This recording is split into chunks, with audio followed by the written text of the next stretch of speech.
Khamenei মারা গেছে বলছে ইন্নালিল্লাহ পড়া যাবে না, ভালো হয়েছে, ওরা মরছে, ভালো হয়েছে, খুশি। প্রায় 1300 বছর থেকে শিয়া সুন্নি শিয়া সুন্নি শিয়া সুন্নি। সাদ্দাম হোসেন কি ছিল? সাদ্দাম কি শিয়া না সুন্নি? সাদ্দাম হোসেন সুন্নি ছিল।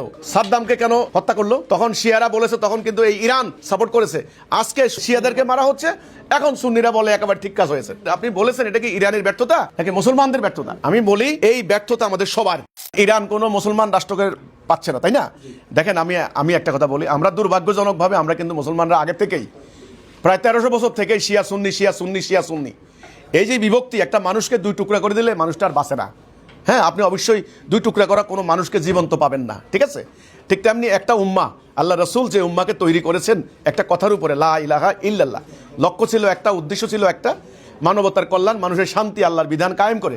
সেই উম্মাহ পরবর্তীতে শিয়া সুন্নি, শাফি, হাম্বলি, হানাফি, এই তরিকা ওই তরিকা, এই ভাগ ওই ভাগ হয়ে নিজেরা দুর্বল হয়েছি। গত কয়েকশো বছর যে মধ্যপ্রাচ্যে অশান্তি চলছে, এর মূল কারণ এশিয়া সুন্নি দ্বন্দ্ব। এশিয়া সুন্নি দ্বন্দ্ব, আপনি ইতিহাসের দিকে যান, যখন তুর্কি সালতানাতের বিরুদ্ধে কিন্তু যুদ্ধ করেছে এই যে ওয়াহাবি আন্দোলন, এখন যে সৌদ ইবনে সৌদ ওদের বংশ, তো কাজেই সৌদিরা তুর্কিদের বিরুদ্ধে যুদ্ধ করেছে, হাজার হাজার মুসলমান মারা গিয়েছে দুই পক্ষের। তুর্কিরা যুদ্ধ করেছে সৌদিদের, সৌদি যুদ্ধ করেছে তুর্কির বিরুদ্ধে। এখন আবার যুদ্ধ হচ্ছে শিয়া সুন্নির বিরুদ্ধে, সুন্নি শিয়ার বিরুদ্ধে। দেখেন আমাদের বাংলাদেশে কিছু কিছু আলেম, আহলে হাদিসের আলেম এবং অন্যান্য আলেম, দুঃখজনক, খামিনি মারা গেছে বলছে ইন্নালিল্লাহ পড়া যাবে না, ভালো হয়েছে, ওরা মরছে, ভালো হয়েছে, খুশি। তাহলে কতখানি দুর্ভাগ্য আমাদের। আপনি বলেছেন এটা কি ইরানের ব্যর্থতা নাকি মুসলমানদের ব্যর্থতা? আমি বলি এই ব্যর্থতা আমাদের সবার।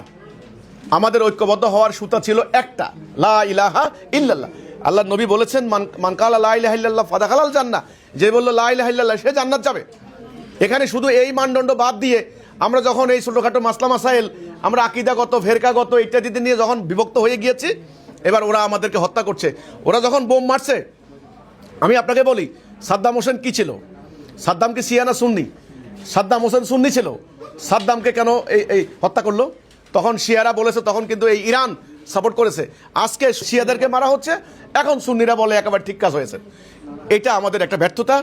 আমি মনে করি একটা সামগ্রিকভাবে আমাদের মানে পুরো উম্মার একটা ব্যর্থতা।